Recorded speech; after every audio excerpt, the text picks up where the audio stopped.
ముక్కంటి దర్శనం కోసం శైవ క్షేత్రాలకు వెళ్లిన భక్తులకు బాబు సర్కారు ప్రత్యక్ష నరకం అంటే ఏంటో చూపించింది. భక్తుల భద్రతను గాలి కొదిలేసి టీడీపీ నేతలు వీఐపీల సేవలో ప్రభుత్వ యంత్రాంగం తరించింది. దీంతో స్వామివారి దర్శనానికి వచ్చిన సామాన్య భక్తులు తీవ్ర ఇబ్బందులు పడ్డారు. శ్రీశైల క్షేత్రంలో మహాశివరాత్రి బ్రహ్మోత్సవాల్లో పాగాలంకరణ సేవ ఎంతో ప్రత్యేకమైనది. ఈ వేడుకను చూసేందుకు తెలుగు రాష్ట్రాల నుంచి వేలాదిగా భక్తులు తరలివస్తుంటారు. కానీ అధికారులు మాత్రం టీడీపీ నేతలు, పోలీసు ఉన్నతాధికారుల కుటుంబాలకు మాత్రమే పాగాలంకరణ కార్యక్రమానికి అనుమతిచ్చారు. వీఐపీలకు రాజభోగాలతో కూర్చోవడానికి ఏర్పాట్లు చేసి డ్రై ఫ్రూట్స్తో కూడిన కిట్లు అందించారు. మరోవైపు సామాన్యులను క్యూలైన్లలోనే ఉంచి తీవ్ర ఇబ్బందులకు గురిచేశారు.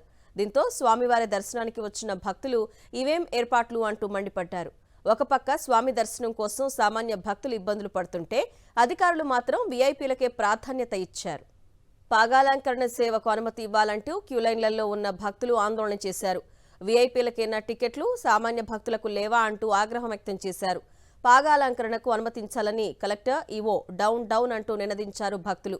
క్యూలైన్లలోనే మగ్గి ఉక్కిరిబుక్కిరి అవుతున్నామని చెప్పినా వినిపించుకోవటం లేదని ఆవేదన వ్యక్తం చేశారు. నరకయాతన అనుభవించలేక క్యూలైన్లలో ఉన్న భక్తులు కంచెలను తోసుకొని బయటకొచ్చారు. మరికొందరు కంచెలపై నుంచి దూకడంతో ఒక్కసారిగా క్యూలైన్లలో తోపులాట జరిగింది. ఇదిలా ఉంటే మరోవైపు శ్రీశైల క్షేత్రంలో మరో అపచారం భక్తుల కంటపడింది. కళ్లకు అత్తుకొని తినే స్వామివారి లడ్డూ ప్రసాదాన్ని నిర్లక్ష్యంగా కింద పడేశారు సిబ్బంది. గుడి ఆవరణలో తయారు చేసిన ప్రసాదాన్ని ట్రేలలో లడ్డూ కౌంటర్ వద్దకు తీసుకుని వెళ్తుండగా ఇలా నిర్లక్ష్యంగా వ్యవహరించారు. కింద పడేసిన లడ్డూల్లో కొంత భాగాన్ని మళ్లీ ట్రేలల్లో వేసుకుని మిగిలింది అందరూ తిరిగే ప్రాంతంలోనే వదిలేశారు. దీంతో భక్తులు మహాప్రసాదంగా భావించే లడ్డూ ప్రసాదంపై ఇంత నిర్లక్ష్యమా అంటూ భగ్గుమంటున్నారు.